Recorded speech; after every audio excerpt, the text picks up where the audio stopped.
small electric SUVs are multiplying like mice right now. And today, we're having a squiz at this collection of premium polyhedrons, the BMW iX2. Interested? Then stay tuned, but don't forget to like, subscribe, and leave a comment below with your thoughts on this new BMW. Two versions of the all-new iX2 will be coming to Australia in February 2024. The entry-level eDrive 20 and this muscled-up xDrive 30, finished in fire red. Both vehicles are priced under the luxury car tax threshold for green vehicles, and when you consider the top-spec twin-motor model asks only $2,800 more for double the brawn, it's likely to be more popular with Aussie buyers. Petrol-powered X2s will also be available, but the new generation is the first time it's gone electric, and it's got a much different look as well.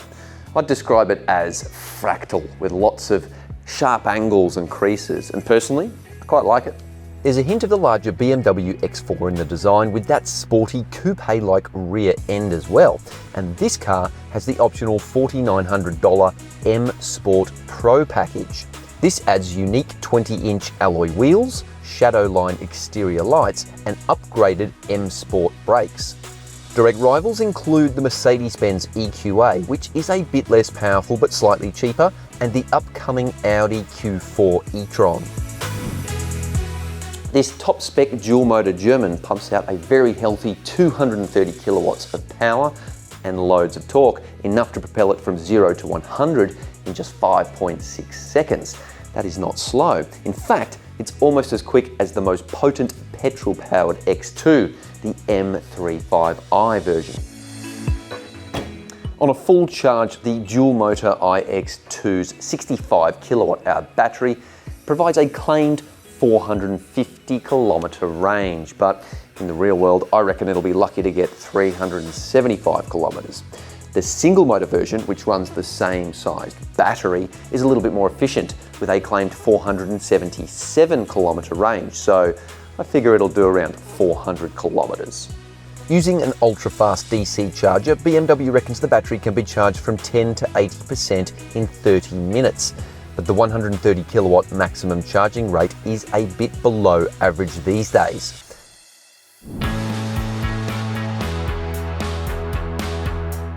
Okay, this is pretty swish. I like what they've done with the interior. It's very nice. It's modern, it's sporty, but it's also very luxurious.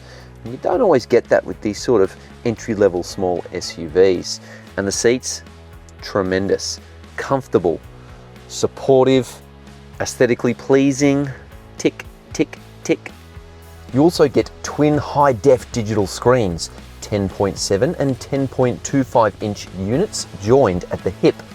I love how it's a curved screen now. It looks nice, it's well integrated, and it also gets an updated iDrive 9 operating system, which ditches Linux and uses Android now, so you've got this much prettier smartphone-like menu system. Plus, it's also got more hardware, so everything loads a bit quicker. And my favorite part, video games, so you can while away the time when you're recharging the battery. This is pretty cool too, the compact gear shift lever here surrounded by relevant car controls. There's also twin USB-C ports, an upright wireless phone charger, and this model comes with the $3,600 enhancement pack, which adds a panoramic glass roof, upgraded Harman Kardon sound system, heated steering wheel, and massage functionality for the front seats. Overall, it's a very comfortable interior with loads of technology that won't bamboozle EV newbies. I want to quickly show you around the back seat in the new generation X2 because it's wider, taller, and almost 20 centimeters longer than its predecessor, and 20 centimeters in car torque is huge. So how does that manifest itself? More legroom. I mean, it's still pretty tight here at 6 foot. I don't have a huge amount of room to move, but it's more than the previous model. Headroom, pretty tight, but again, better than its predecessor, and amenity is pretty good. You get the fold-out armrest with cup holders, twin USB-C ports, air vents, these lovely touch-sensitive reading lights, and the seats themselves are actually surprisingly comfortable back here. I don't mind it.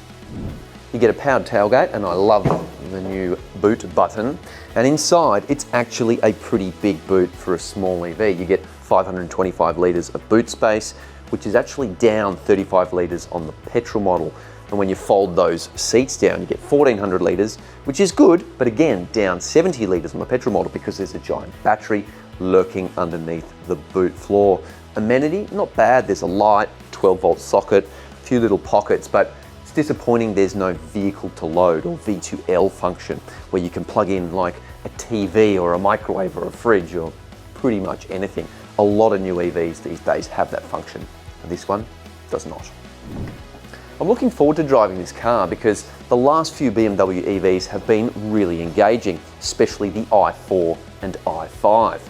Given it's got a substantial equipment list and more parking and autonomous driving features than any models in its class, this could be a sleeper hit for the Bavarian brand. Stay tuned for our full review and first drive in early 2024.